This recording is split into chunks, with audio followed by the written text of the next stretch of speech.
Ciao a tutti, benvenuti in questo nuovo video. I miei amici di Expert4House, i nostri fornitori, i nostri spacciatori di materiale domotico mi hanno mandato un po' di nuovi prodotti Tuya che hanno messo in vendita sul loro sito dei prodotti nuovi. Oggi in particolare analizziamo un faretto, ma un faretto da incasso, quindi dove bisogna fare il foro circolare nel legno, in un mobile, in una vetrinetta o magari un controsoffitto in cartongesso che adesso si usano molto. Molto comodo perché con l'ingombro di un normalissimo faretto vi dà la possibilità di avere dei giochi di luce, dei controlli sia sulla luminosità, sia sulla temperatura di colore, sia sulle modalità di colori RGB. Molto interessante, un prodotto che non costa tanto, funziona bene. Adesso lo spacchettiamo, lo analizziamo, facciamo un po' di prove e vediamo anche come si monta in un foro circolare. Ma prima di andare avanti vi ricordo di iscrivervi al canale e attivare tutte le notifiche e di seguirmi su Instagram Massidattoli, perché metto sempre tutti i post dei video che sto preparando e dei contenuti che ho appena pubblicato sul canale.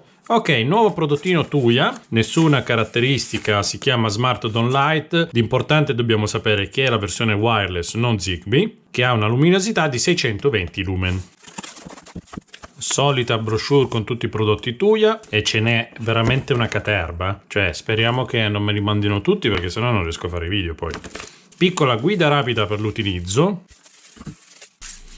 e qua c'è il nostro dispositivo. È un comunissimo faretto a LED, vedete, con le alette per montarlo facendo una fresata rotonda. Fresata che deve essere da 95 mm perché calcolate che il diametro esterno totale è 115, quindi fresando 95, 100, ma proprio esagerare 105, ma direi di non andare oltre il 100, riuscite comunque a coprire il buco. Ok, ho praticato un foro di prova da quasi 100 mm, il dispositivo andrà inserito ad esempio in un foro nel cartongesso in questo modo, quindi mettendo le due alette. Lui rimarrà assolutamente agganciato perfettamente a filo. Vedete che abbiamo già con un foro da 100 un'ottima copertura, quindi diciamo che 95-100 andate sul sicuro come tipo di foro. Dopodiché abbiamo un cavetto che esce già con fase neutro, quindi da aggiuntare esternamente. Quindi connettiamo fase neutro, non c'è la terra, lo alimentiamo, apriamo l'app Smart Life. Questa non è la modalità di accoppiamento perché per essere in modalità accoppiamento deve lampeggiare. Come si fa a farlo lampeggiare? Una volta alimentato bisogna togliere corrente, ridarla 2 volte.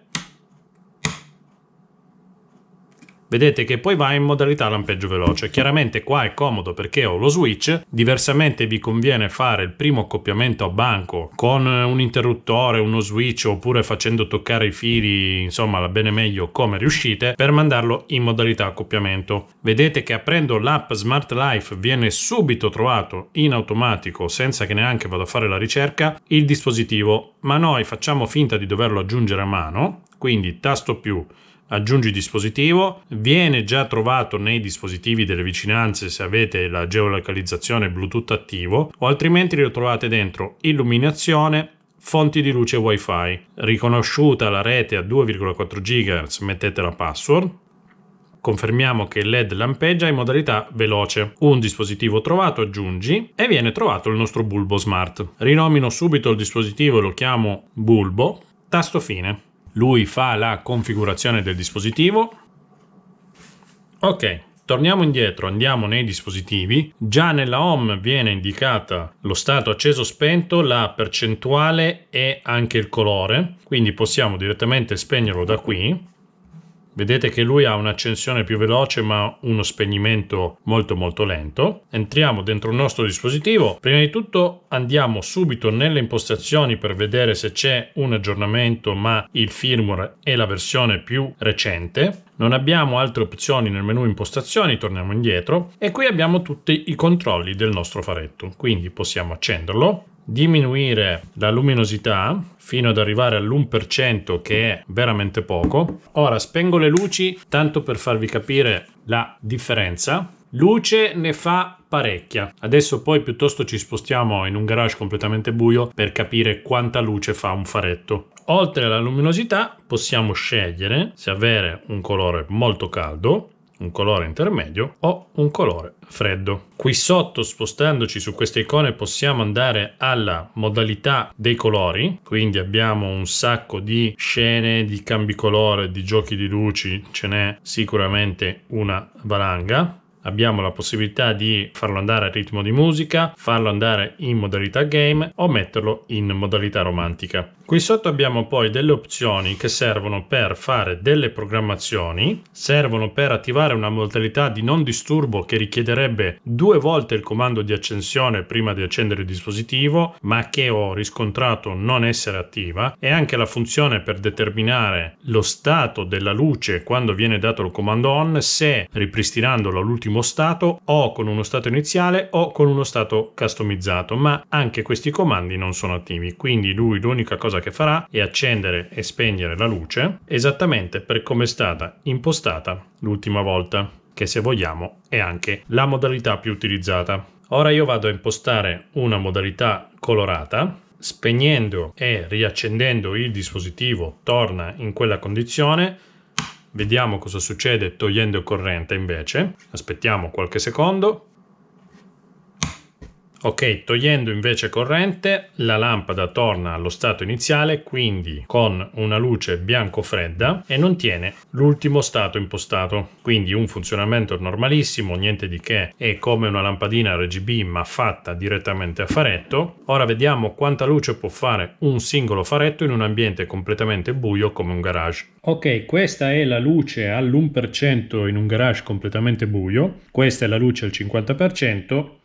Questa è la luce al 100%, quindi comunque luce ne fa, facendola calda più o meno l'intensità luminosa è la stessa, ovviamente andando su modalità colorate l'illuminazione diventa più da ambiente con degli effetti molto particolari. Ok, per trovarlo basta recarci sul sito Expert for House, scrivere faretto LED, usciranno fuori 2 tipologie di prodotti, quello che abbiamo provato oggi che è la versione Wi-Fi e costa 14,90 €, oppure lo stesso prodotto ma in versione Zigbee che costa 18,90 €. Se aggiungiamo il prodotto al carrello, ricordiamoci che applicando il coupon sconto dattoli avremo uno sconto immediato.